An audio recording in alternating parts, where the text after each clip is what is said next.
हम लोग केमिस्ट्री पढ़ रहे हैं और आज एक नया चैप्टर शुरू कर रहे हैं, कार्बन और उसके यौगिक।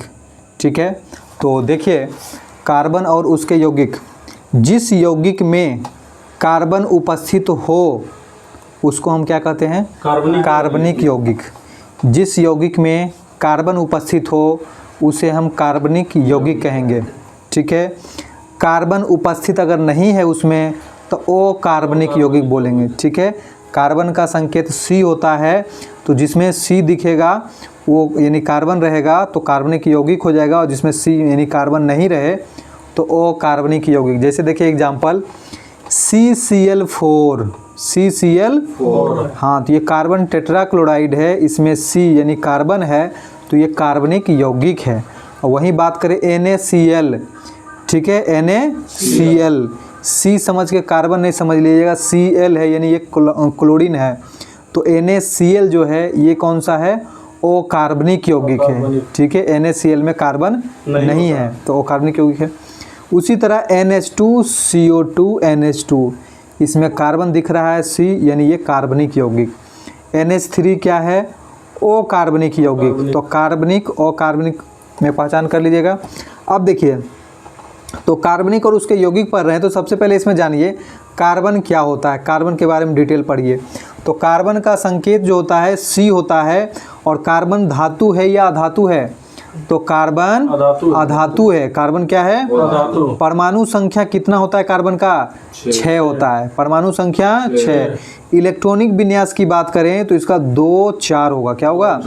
2 और 4। ठीक है, कार्बन का इलेक्ट्रॉनिक विन्यास 2 4। ठीक है, संयोजी इलेक्ट्रॉन बताइए क्या होगा? तो संयोजी इलेक्ट्रॉन, बाहर का इलेक्ट्रॉन जो होता है वो क्या हो जाता है? संयोजी इलेक्ट्रॉन। और बाहर के अलावा छोड़ के जो अंदर आता है वो कोर इलेक्ट्रॉन होता है। हाँ, तो इलेक्ट्रॉनिक विन्यास होता है 2 4, उसमें अगर संयोजी इलेक्ट्रॉन पूछा जाए तो 4। बाहरी कक्षा में क्या है? 4 इलेक्ट्रॉन है, तो संयोजी इलेक्ट्रॉन 4। कोर इलेक्ट्रॉन कितना है? तो 2। कोर इलेक्ट्रॉन क्या है? 2। ठीक है, बाहरी कक्षा को छोड़ के जो भी अंदर बचता है वो कोर इलेक्ट्रॉन होता है। तो कोर इलेक्ट्रॉन 2 हो गया और संयोजी इलेक्ट्रॉन 4 हो गया। परमाणु भार कितना होता है कार्बन का? तो परमाणु भाग होता है 12, परमाणु संख्या 6 और परमाणु भार 12। ठीक है, और ये कार्बन को सार्वभौमिक तत्व कहते हैं। क्या कहते हैं? सार्वभौमिक तत्व। सार्वभौमिक तत्व इसलिए कहते हैं कि अधिकांशतः अनेक सभी पदार्थ में लगभग कार्बन पाया जाता है। ठीक है, इसमें श्रृंखलन गुण पाया जाता है। कार्बन में कौन सा गुण पाया जाता है? श्रृंखलन मतलब चेन गुण। ठीक है, कार्बन कार्बन मिलकर ये चेन बनाता है, तो श्रृंखलन गुण पाया जाता है किसमें? कार्बन में। ठीक है, सर्वाधिक यौगिक बनाता है। अगर सारे तत्वों की बात करें, कार्बन एक ऐसा तत्व है जो कि सबसे ज़्यादा यौगिक का निर्माण करता है। ठीक है, सहसंयोजक यौगिक का निर्माण करता है। कौन सा? कार्बन सहसंयोजी यौगिक का निर्माण करता है, ध्यान रखिएगा, सहसंयोजी यौगिक का निर्माण करता है। जीवाश्म की आयु का पता करने के लिए कार्बन डेटिंग यानी कार्बन 14 का प्रयोग किया जाता है। जीवाश्म की आयु का पता लगाने के लिए कार्बन 14 का यूज करते हैं। पहला कार्बनिक यौगिक बताइए क्या है? तो पहला कार्बनिक यौगिक की बात करें तो कौन है? यूरिया। क्या है? पहला कार्बनिक यौगिक यूरिया है। और यूरिया का सूत्र क्या होता है? NH2CONH2, NH2CONH2। ठीक है, उसके बाद देखिए उत्प्रेरक का खोज किसने किया बताइए? बर्जिलियस। उत्प्रेरक का खोज बर्जिलियस। ठीक है, प्रोटीन की इकाई बताइए क्या होता है? तब प्रोटीन की इकाई होता है एमिनो अम्ल या एमिनो एसिड। प्रोटीन की इकाई एमिनो अम्ल, एमिनो अम्ल। ठीक है, जीवन शक्ति का सिद्धांत किसने दिया? बर्जिलियस। ठीक है, जीवन शक्ति का सिद्धांत किसने दिया? बर्जिलियस। प्रोटीन की इकाई अमीनो अम्ल का खोज किसने किया? बर्जिलियस। ठीक है, अमीनो अम्ल का खोज किसने किया? बर्जिलियस। उत्प्रेरक का खोज बर्जिलियस। जीवन शक्ति का सिद्धांत बर्जिलियस। ठीक है, तो बर्जिलियस के अनुसार सुनिए, कार्बनिक यौगिक केवल सजीवों में ही पाया जाता है। बर्जिलियस ने क्या कहा? कार्बनिक यौगिक केवल सजीव में ही पाया जाता है, निर्जीव में नहीं पाया जाता है, और कार्बनिक यौगिक का निर्माण भी नहीं किया जा सकता है। ठीक ठीक है। बर्जीलियस ने क्या कहा कि कार्बन केवल सजीव में पाया जाएगा, निर्जीव में नहीं पाया जाएगा और इसको निर्माण नहीं किया जा सकता है। बर्जीलियस के शिष्य कौन थे? बॉहलर। हाँ, बर्जीलियस के शिष्य बॉहलर, ठीक है। बॉहलर ने सर्वप्रथम कार्बनिक यौगिक का निर्माण कर दिया, ठीक है। बर्जीलियस ने कहा कि कार्बनिक यौगिक का निर्माण नहीं किया जा सकता है, ठीक है, कार्बनिक यौगिक का निर्माण नहीं किया जा सकता है, लेकिन उसके शिष्य बॉहलर ने सर्वप्रथम कार्बनिक यौगिक का निर्माण कर दिया। और पहला कार्बनिक यौगिक कौन हो गया? यूरिया। तो यूरिया का निर्माण किसने किया? हाँ, बॉहलर, ठीक है। यूरिया का निर्माण या यूरिया का खोज जो है बॉहलर ने किया, ठीक है। तो कैसे ये खोजा, कैसे निर्माण किया, सुनिए। अमोनियम साइनेट, ठीक है, अमोनियम साइनेट का संश्लेषण किया। अमोनियम साइनेट को संश्लेषण कर यूरिया तैयार कर लिया। अमोनियम साइनेट का सूत्र होता है NH4CNO, ठीक है। तो अमोनियम साइनेट का संश्लेषण करके यूरिया बना लिया। किसने बनाया? बॉहलर ने। यूरिया में नाइट्रोजन का प्रतिशत बताइए कितना होता है? 46% होता है। कितना होता है? 46%। यूरिया में नाइट्रोजन 46%, ठीक है। उसके बाद आगे आइए, हाइड्रोकार्बन किसको कहते हैं? तो हाइड्रोकार्बन नाम से ही पता चल रहा होगा, हाइड्रोजन और कार्बन दोनों मौजूद है। हाँ, हाइड्रोकार्बन किसको कहते हैं? जिसमें हाइड्रोजन और कार्बन दोनों हो, हाइड्रोकार्बन कहते हैं। हाइड्रोकार्बन को दो भागों में बांटा गया है, एक होता है संतृप्त हाइड्रोकार्बन, एक होता है असंतृप्त। संतृप्त हाइड्रोकार्बन कम क्रियाशील होता है और असंतृप्त हाइड्रोकार्बन ज़्यादा क्रियाशील होता है, ठीक है। तो सुनिए, संतृप्त हाइड्रोकार्बन में केवल एक ग्रुप आता है अल्केन। संतृप्त हाइड्रोकार्बन में केवल अल्केन आता है। क्या आता है? अल्केन, ठीक है। और वहीं असंतृप्त की बात करें तो उसमें दो ग्रुप आता है, अल्किन और अल्काइन। अल्किन और अल्काइन, हाँ। तो याद रखिएगा, अल्केन को क्या कहेंगे? संतृप्त हाइड्रोकार्बन, और अल्किन और अल्काइन असंतृप्त, ठीक है। तो अल्केन और अल्किन अल्काइन, ठीक है। अल्केन का ही नाम है पैराफीन।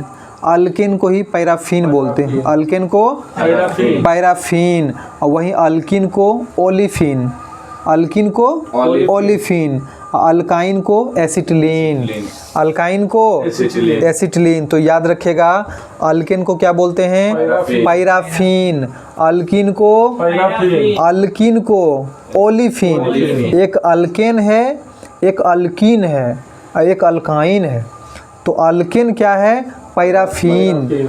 अल्केन पैराफीन, और अल्कीन जो है ओलिफिन, अल्काइन एसिटिलीन, ठीक है। अब सुनिए, अगर अल्केन जो है संतृप्त हाइड्रोकार्बन में आता है, अल्केन का सूत्र क्या होता है? CnH2n+2। अल्केन का सूत्र क्या होता है? CnH2n+2। वहीं अल्किन का सूत्र क्या होता है? हाँ, CnH2n। अल्काइन का क्या होता है? CnH2n-2, ठीक है। तो देखिए, CnH2n सब में लगा हुआ है, अल्केन में लास्ट में +2 कर दीजिए, CnH2n+2। और वहीं अल्किन में CnH2n, ठीक है, CnH2n सिर्फ होता है। अल्काइन में -2 हो जाएगा, CnH2n-2, ठीक है, घटा हुआ रहता है, ठीक है। अल्केन में +2 होता है, CnH2n+2, और अल्काइन में -2। इतने याद रखना है, अल्केन में +2, अल्काइन में -2, और अल्किन में 2, हाँ, कुछ नहीं होता है, +-2 नहीं होता, केवल CnH2n होता है, ठीक है। अब सुनिए, अल्केन जो है कौन सा बॉन्ड बनाता है? Single bond. अल्केन में सिंगल बॉन्ड, और अल्किन में डबल बॉन्ड। अल्किन में डबल बॉन्ड, अल्काइन में ट्रिपल बॉन्ड। अल्काइन में ट्रिपल बॉन्ड, ठीक है, ट्रिपल बॉन्ड। अब देखिए, इसका जब नाम लिखेंगे, अल्केन ग्रुप का नाम लिखेंगे सूत्र का, तो याद रखिएगा N लगता है इसमें। क्या लगता है? N, अल्केन, ठीक है। जैसे मीथेन, प्रोपेन, ब्यूटेन, ये लगा रहेगा।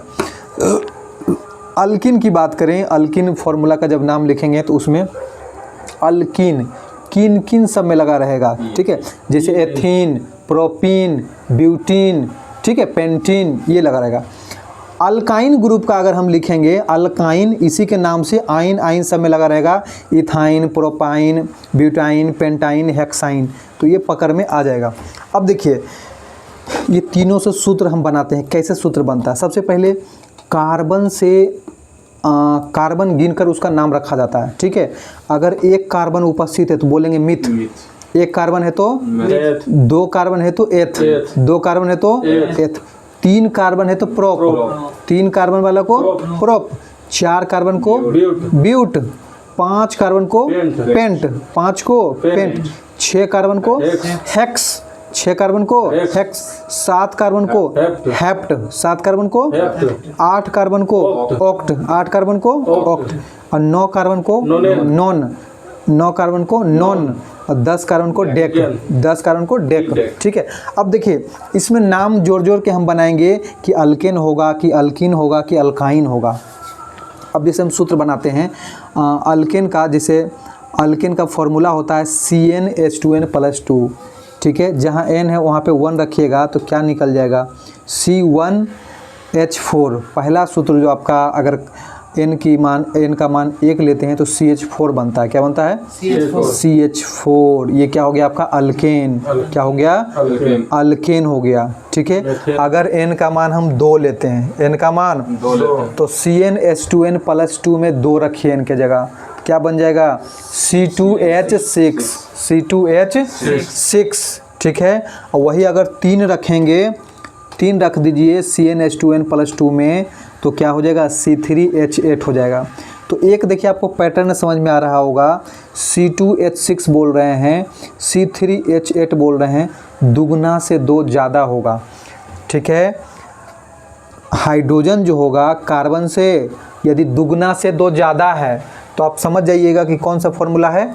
अल्केन ग्रुप, ठीक है। हाइड्रोजन की संख्या कार्बन से दुगना से 2 ज़्यादा तो समझ जाइए अल्केन ग्रुप है। कौन सा है? अल्केन, ठीक है। जैसे देखिए C4H10, 4 दूना 8 2 10, ये आपका अल्केन हो गया।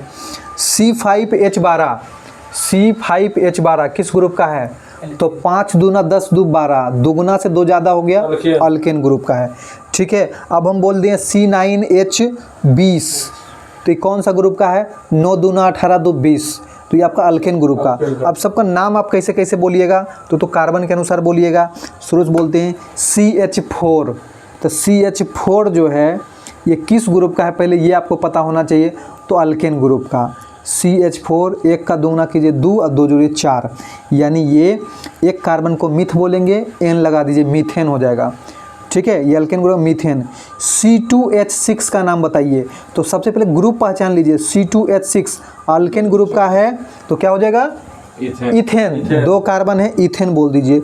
C3H8 तो 3 कार्बन है, क्या हो जाएगा? प्रोपेन।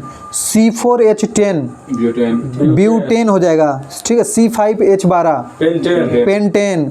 C6H14 hexane. फिर C7H16 heptane, octane, nonane, decane, ठीक है। इस तरह से NN सब में लग जाएगा। अब वही देखिए, अब दूसरा बात करते हैं, और जितना भी हम बोले अल्केन वाला, मीथेन, एथेन, प्रोपेन, ब्यूटेन, इसका जब संरचना बनाइएगा तो सिंगल बॉन्ड से बनेगा। क्या बनेगा? सिंगल बॉन्ड, क्योंकि अल्केन हमेशा सिंगल बॉन्ड में रहता है। Alkane single bond. अल्किन में आइए, अल्किन का फॉर्मूला CnH2n, CnH2n, ठीक है। अगर अल्केन का फॉर्मूला पूछे एग्जाम में तो CnH2n बोलिएगा। सूत्र पहचानने का बारी आएगा तो कैसे हम याद रखेंगे? इसमें हाइड्रोजन की संख्या कार्बन से ओनली दुगना होगा, हाइड्रोजन की संख्या कार्बन से दुगना। जैसे देखिए हाँ C2H4 तो दुगना 4 केवल है, यानी ये अल्किन ग्रुप है, ठीक है। C4H8 कौन ग्रुप है? देखिए 4 दूना 8, अल्किन ग्रुप। C7H14 7 दूना 14, अल्किन ग्रुप है, ठीक है। तो किन किन सब का नाम में भी लग जाएगा। जैसे अगर हम देखिए बात करते हैं C3H6 का नाम बताइए। प्रोपीन। 3 कार्बन को प्रोप बोलते हैं तो प्रोपीन। C5H10 का बताइए। पेंटीन हो जाएगा, ठीक है। 5 कार्बन है, पेंट और पेंटीन हो जाएगा। C8H16 तो ऑक्टीन, नोनिन, डेकिन, ठीक है। तो इस तरह से आप सूत्र का नामांकन कर सकते हैं, ठीक है। तो याद रखिएगा, और ये सारे अल्किन जो हैं डबल बॉन्ड से होते हैं। क्या होते हैं? Double bond. ठीक है, एक देखिए इसमें एल्किन ग्रुप में एक कार्बन वाला सूत्र नहीं बनता है। अगर CnH2n में रखिएगा, ठीक है, एक कार्बन वाला, तो कितना हो जाएगा? तो इसमें मीथेन नहीं होता, इसमें मीथेन जो है नहीं होता। एक कार्बन रखिएगा तो बनेगा अल्किन्स का सूत्र होता है CnH2n, एक कार्बन रखिए तो बनेगा CH2। और CH2 को जब संरचना बनाइएगा ना तो फुलफिल नहीं करेगा। कार्बन को चाहिए कितना? 4 बॉन्ड, कार्बन जो कि 4 बॉन्ड नहीं मिल पाएगा, 2 ही हाइड्रोजन है, तो इसका जो है अल्किन ग्रुप का पहला कार्बन वाला का सूत्र नहीं बनाया जाता है। ठीक है, दूसरा कार्बन से बनता है अल्किन का। ठीक है, अब आइए अल्काइन में। अल्काइन का सूत्र होता है CnH2n-2 होता है, इसमें -2 होता है, यानी इसमें हाइड्रोजन की संख्या कार्बन से दुगना से 2 कम, दुगना से 2 कम, तो अल्काइन ग्रुप होगा। ठीक है, आइन आइन सबके नाम में भी लगा रहेगा। जैसे अगर हम बात करें, देखिए C4H6, तो देखिए 4 दूना 8, 8 में 2 गया तो 6, तो देखिए दुगना से 2 कम है, यानी ये किस ग्रुप का है? अल्काइन ग्रुप का। ग्रुप पहले पहचानना होगा तब आप नाम लिख पाइएगा। अब जिसे बात करें C8H14, तो देखिए क्या हुआ? 8 दूना 16, 16 में 2 गया 14, यानी ये आपका अल्काइन ग्रुप का है। ठीक है, तो अब देखिए इसका नामांकन कैसे कीजिएगा, सुनिए। अब बात करें हम C3H4 का नाम बताइए। C3H4, तो यहाँ 3 दूना 6, 6 में 2 गया 4, यानी हम पहचान लिए कि अल्काइन ग्रुप का है। तो क्या बोल देंगे C3H4 को? प्रोपाइन, आइन आइन सब में लगा रहेगा, प्रोपाइन। C5H8 का बता दीजिए। हाँ, तो पेंटाइन। C7H12 का बता दीजिए। हेप्टाइन। ठीक है, ऑक्टाइन, नोनाइन, डेकाइन, इस तरह चलता है। ठीक है, और इसमें अल्काइन ग्रुप में सब ट्रिपल बॉन्ड में रहता है। अल्काइन ग्रुप में ट्रिपल बॉन्ड का यूज होता है। ठीक है, इसमें भी देखिए अगर एक कार्बन वाला बनाइएगा पहला, ठीक है, एक रखिए तो इसमें क्या हो जाएगा?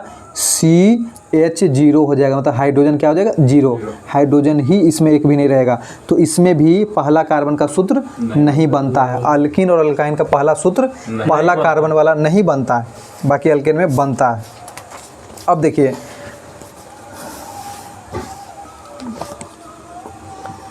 IUPAC नेम जानते होंगे आप लोग। ठीक है, IUPAC नेम जो इंटरनेशनल नाम होता है जितना भी कार्बनिक यौगिक का सूत्र है।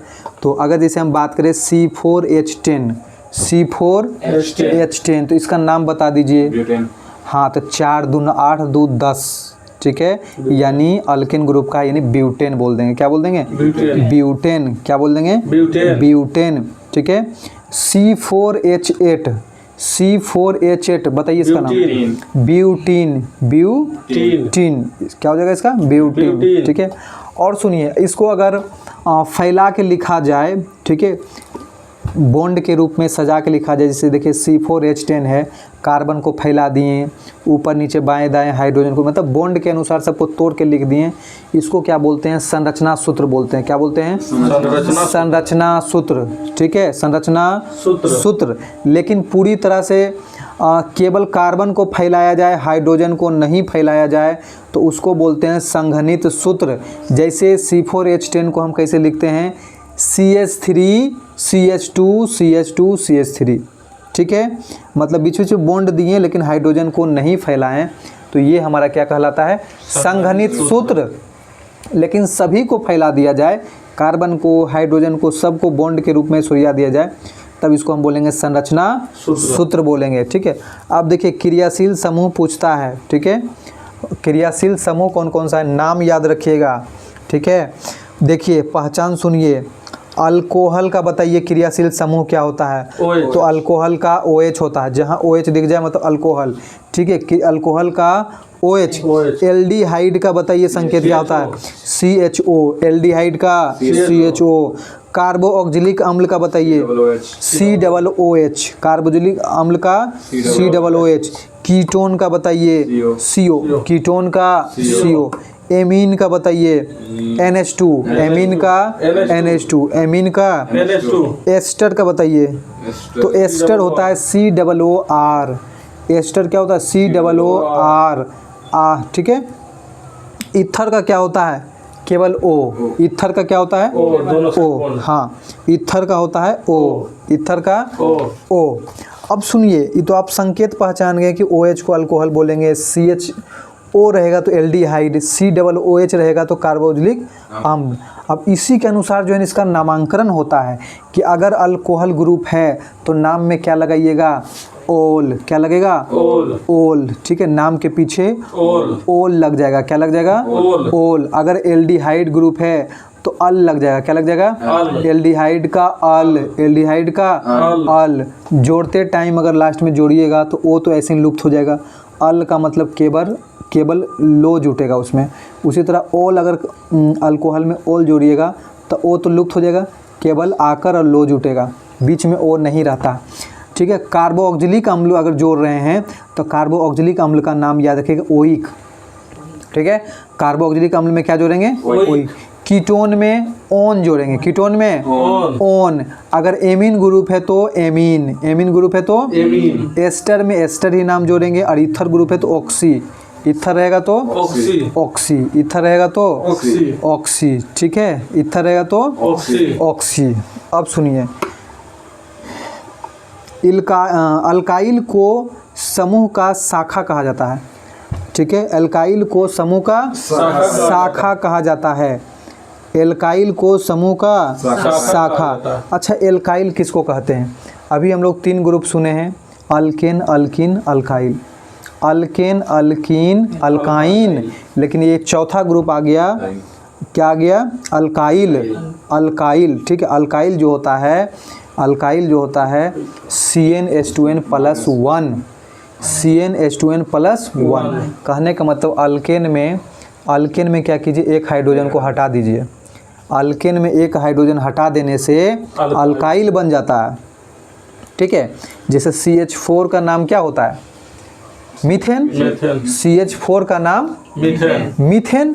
एक हाइड्रोजन हटाइए, CH3 बचेगा, तो अब उसको क्या बोलिएगा? मिथाइल। क्या बोलिएगा? Methyl, ethyl, propyl. एक हाइड्रोजन अगर घट जाए तो मिथाइल, इस तरह करके बताना है नाम। ठीक है, तो याद रखिएगा अल्काइल का होता है CnH2n+1। ठीक है, अब आइए एक करके जरा देखें हम। अल्कोहल का संकेत क्या होता है? OH। और प्रत्यय के रूप में इसका नाम में क्या लगेगा? ओल। क्या लगेगा? ओल। ठीक है, तो इसका IUPAC नेम क्या हो जाएगा? मिथेनॉल। क्या हो जाएगा? हाँ, मिथेनॉल।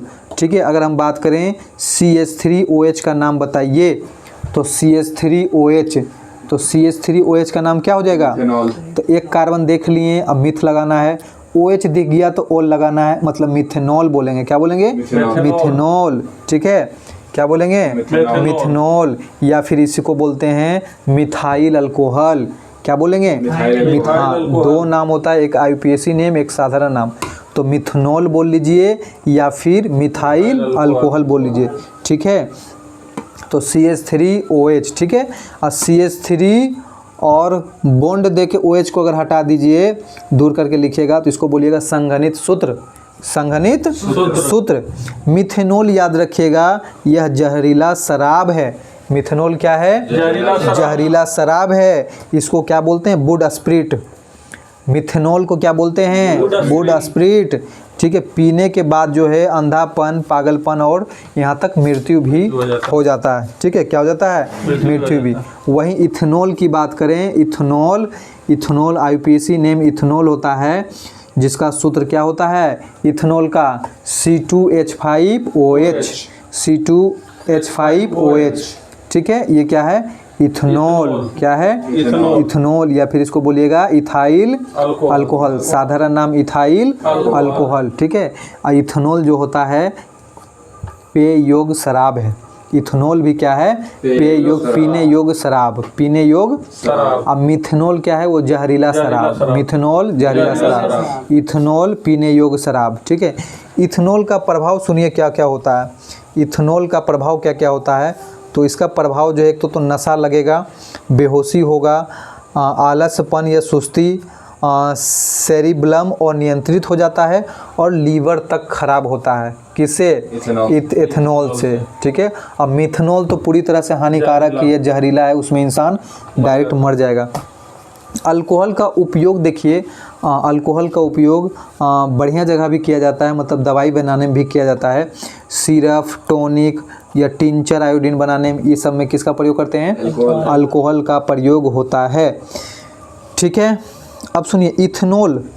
इथेनॉल जो कि शराब होता है, इथेनॉल क्या होता है? शराब है, पीने योग्य शराब। अब मिथेनॉल जो है वो तो जहरीला शराब है। तो इथेनॉल कैसे बनाते हैं? इथेनॉल शराब कैसे बनाया जाता है? तो गन्ना का रस तथा चीनी, गन्ना का रस तथा चीनी में क्या पाया जाता है? सुक्रोज।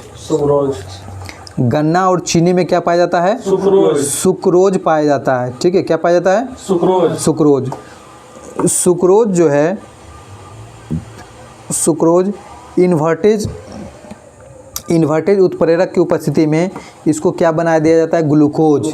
ठीक है, अब ग्लूकोज को जाइमेज उत्प्रेरक की उपस्थिति में ये क्या तैयार हो जाता है? इथेनॉल तैयार हो जाता है। तो याद रखिएगा, सुक्रोज से ग्लूकोज और ग्लूकोज से इथेनॉल बन जाता है। ठीक है, तो इथेनॉल हम लोग शराब कैसे बनाते हैं? सुक्रोज से ग्लूकोज, सुक्रोज से ग्लूकोज और ग्लूकोज से इथेनॉल, ग्लूकोज से इथेनॉल बन जाता है। ठीक है, और किण्वन विधि द्वारा शराब बनाया जाता है। किस विधि द्वारा? किण्वन विधि द्वारा शराब बनाया जाता है। ईस्ट नामक सूक्ष्मजीव में किण्वन प्रोसेस होता है। किण्वन प्रोसेस किस में होता है? ईस्ट नामक सूक्ष्मजीव में किण्वन प्रोसेस होता है। उसके बाद देखिए क्या है? समावयवी। ठीक है, आइसोमर। तो समावयवी किसे कहते हैं? सुनिए, वैसा कार्बनिक यौगिक जिसका अणुसूत्र समान हो, अणुसूत्र समान हो लेकिन संरचना सूत्र अलग अलग हो, उसको हम समावयवी कहते हैं। क्या बोलते हैं? समावयवी। और इस घटना को समावयवता। तो नाम से ही पता चल रहा है, समावयवता मतलब समान अवयव है, उसमें समान अवयव है, यानी अणुसूत्र तो समान होगा लेकिन संरचना सूत्र अलग, तो उसको हम लोग समावयवता कहते हैं। क्या बोलते हैं? समावयवता। हाँ, तो याद रखिएगा, नाम से ही समान अवयव मतलब अणुसूत्र तो समान है लेकिन संरचना सूत्र अलग हो जाएगा उसका, तो उसको हम समावयवता कहते हैं। क्या कहते हैं? समावयवता। ठीक है, अब जैसे सुनिए, ब्यूटेन का सूत्र क्या होता है?